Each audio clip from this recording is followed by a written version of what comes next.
God bless you, my friend.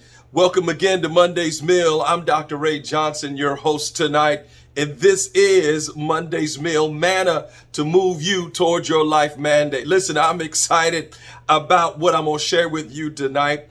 And we've been in a very, very powerful series. But as you know, like I know, vision oftentimes depicts the future.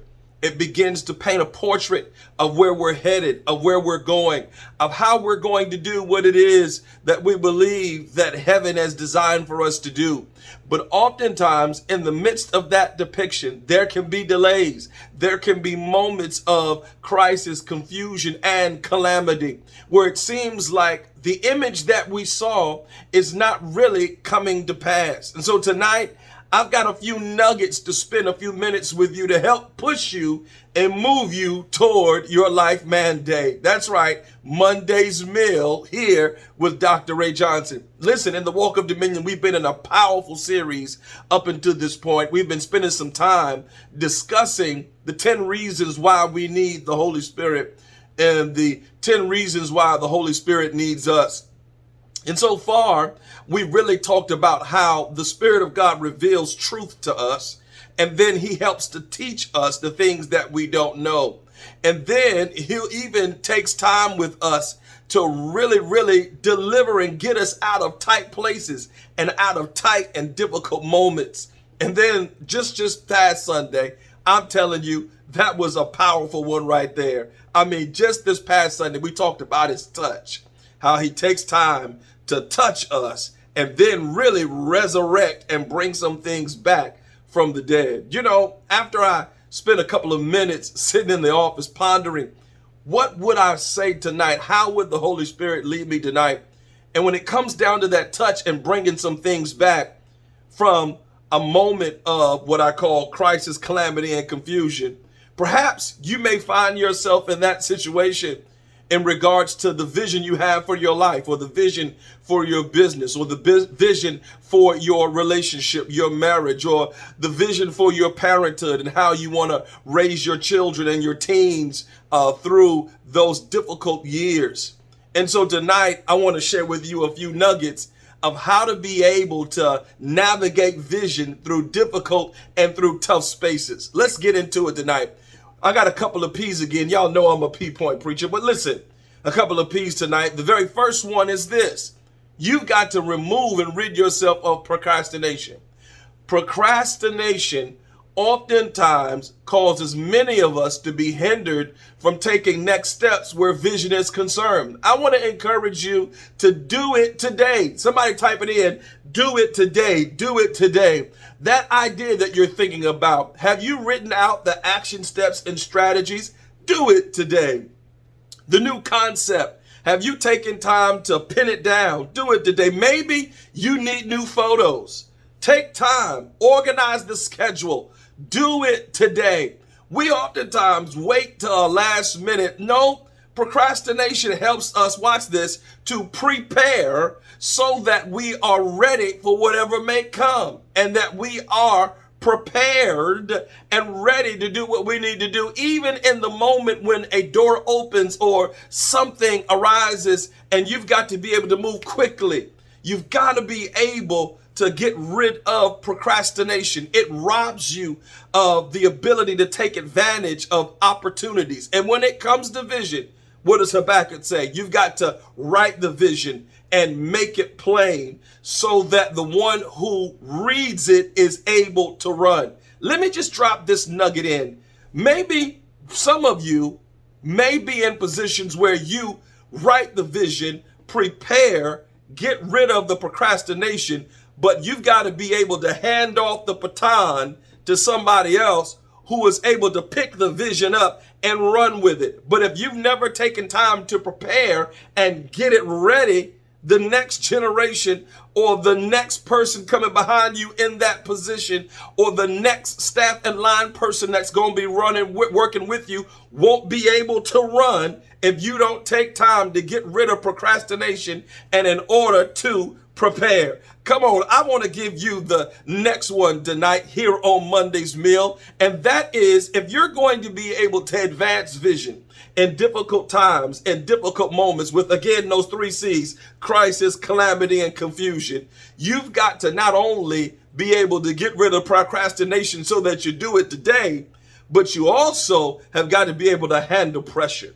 Listen, you're in times right now where there's pressure coming from all sides. There's a pressure from a lack of resources. There's a pressure from a lack of staffing. There's pressure even at home, whereas you're dealing with being able to manage the house and all of that dynamics that come along with that. And the only way that you can handle pressure is you've got to have a calm and stable mind. Somebody type that inside of the chat of tonight. Calm and stable mind in regards to being able to deal with and handle pressure. And you know, being able to have a calm and stable mind enables you to be able to watch this, think your way through. Let me say that one more time. A calm and stable mind helps you to think your way through. When it comes to being able to take the next steps in vision, you can't have an emotional response to the vision that has been given and imparted into you, or the mission that's been imparted into you. You've got to have a calm and stable mind whenever there's those 3 again: crisis, calamity, confusion. Calm and stable minds will enable you to think your way through, watch this, with a level of consistency. One of the ways that you get through in regards to the next step in vision is you need consistent routines.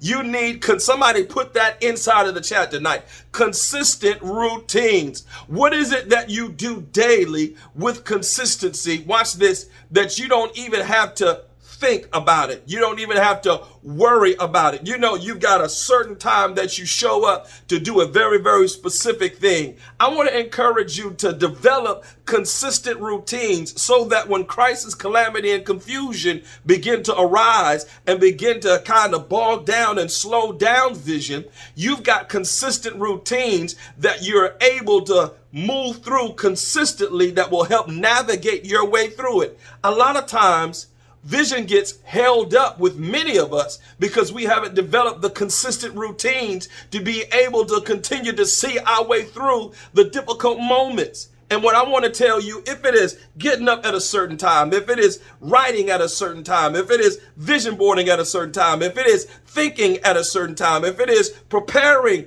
ideas at a certain time, if it is meeting with groups of people at a certain time, if it is working on the budget at a certain time, I know I'm talking to somebody right now.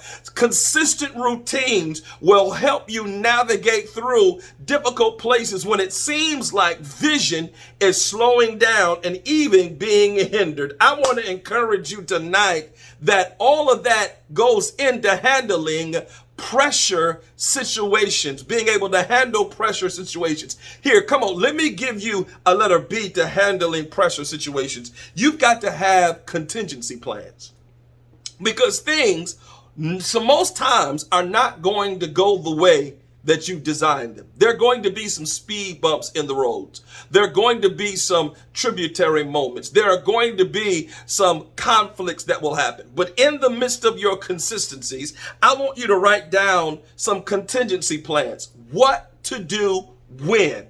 My goodness in here.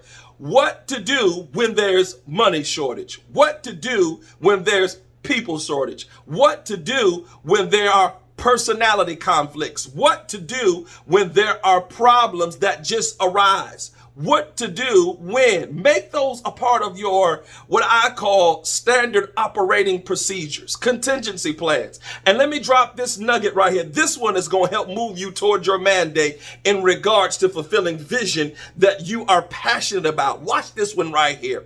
You've also, contingency plans sometimes are God's original plans.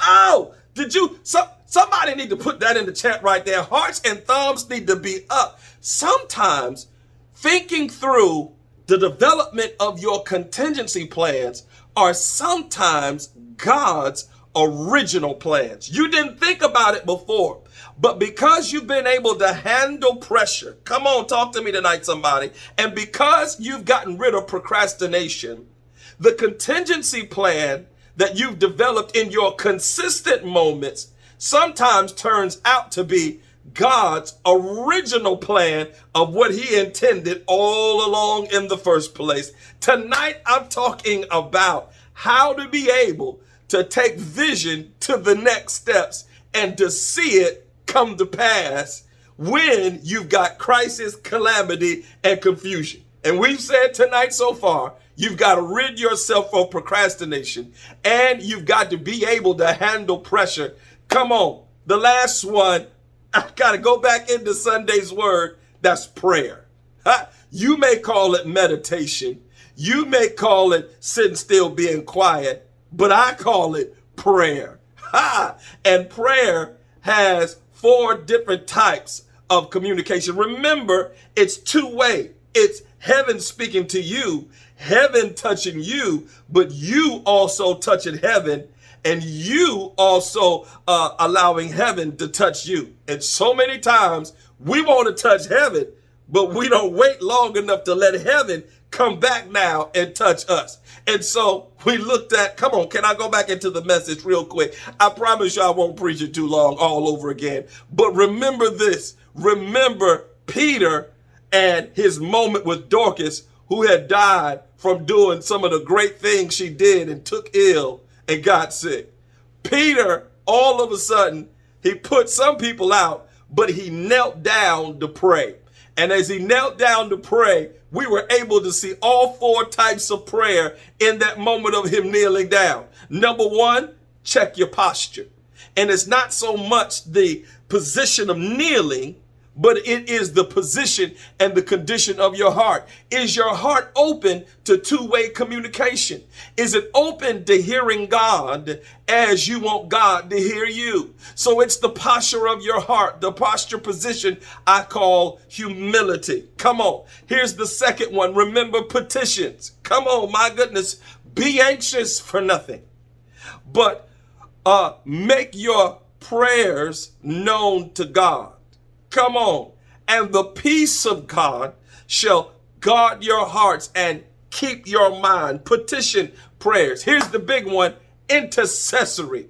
Getting in the gap between heaven and earth. My goodness, in here. Standing in that gap place between heaven and earth so that now you can pull from heaven the reality of the things that need to be in the earth. Sometimes, just as much as you intercede for others, you got to intercede for your own vision.